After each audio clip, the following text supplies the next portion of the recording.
Flags are all around us and arguably one of the most important elements of symbolism everywhere in the world. Around the world, we see flags for countries, states, territories, cities, towns, and even sometimes institutions.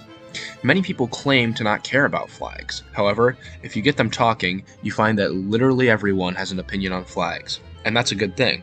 Flags are an important part of society. They represent the things we care about and help to unite us in pride.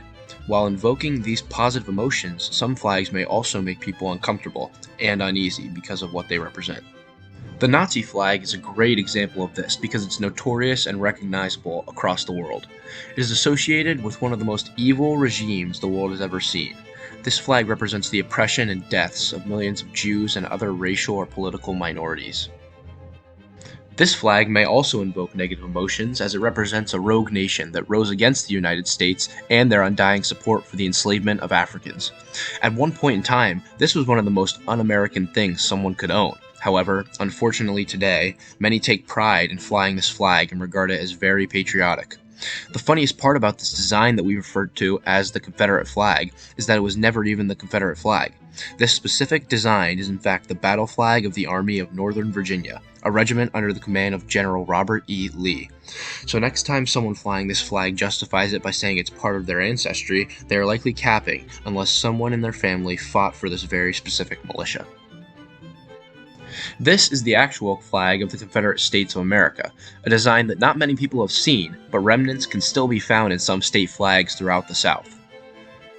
This is Georgia's current state flag. It's literally the Confederate flag with Georgia's seal slapped in the middle of the stars. However, when people are shown this flag, they rarely have the same reaction and emotions as when shown the battle flag of the Army of Northern Virginia. This reaction and these emotions that flags are able to invoke in us are precisely the reason flags are so important, and why a flag being designed well matters a lot. Vexillology is the study of flags, and the North American Vexillological Association, or NAVA, is a group in North America devoted to studying the flags of countries, states, cities, and towns around the continent. They have laid out their 5 basic principles of flag design. The first principle of flag design is to keep it simple. The general rule used by the NAVA is that a flag design should be simple enough that a child should be able to draw it from memory. A great example of this principle is the French tricolor. Known throughout the world, this design is instantly recognizable to most as the flag of France, and it's simply 3 vertical stripes of 3 different colors. The second principle is to use meaningful symbolism. The symbols and symbolism used in a flag's design should make the viewer immediately associate that design with its respective country, state, or city.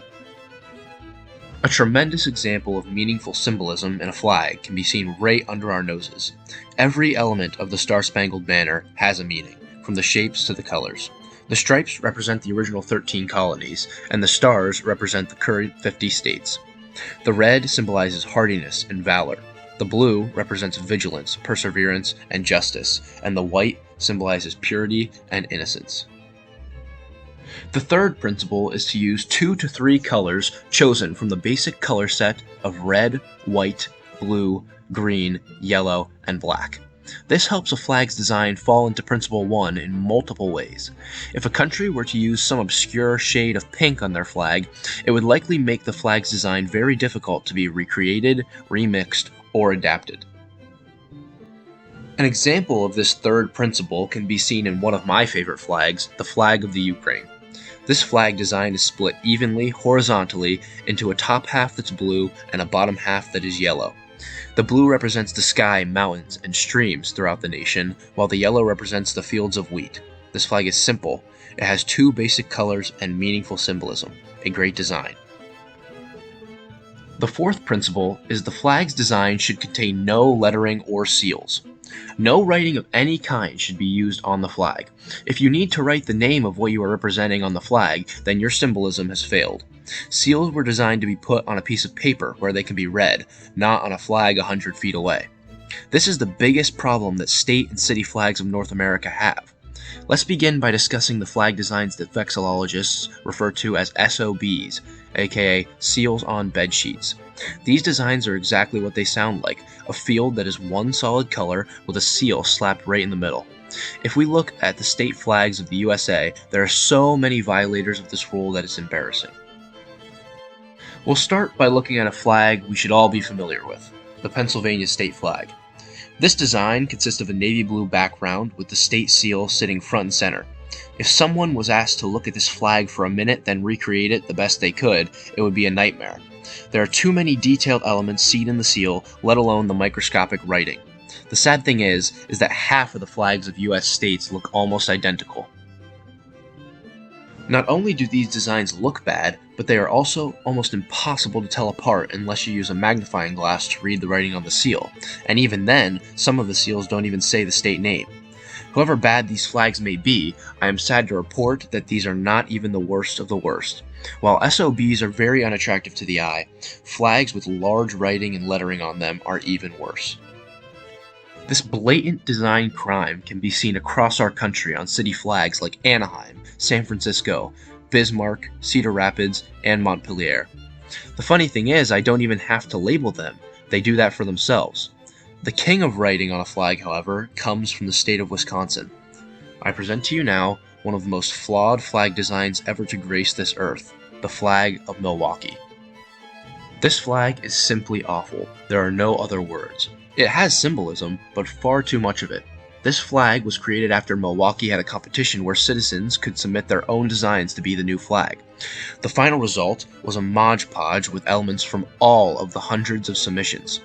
Other than the giant lettering on the bottom of the flag, I think the funniest part of this design is the fact that there is a smaller flag on this flag.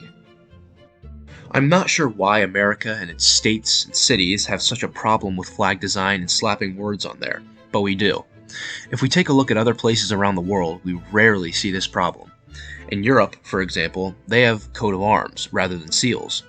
They have effectively the same use. However, the Europeans are much more proficient with converting the symbolism seen in their coat of arms into beautiful flags.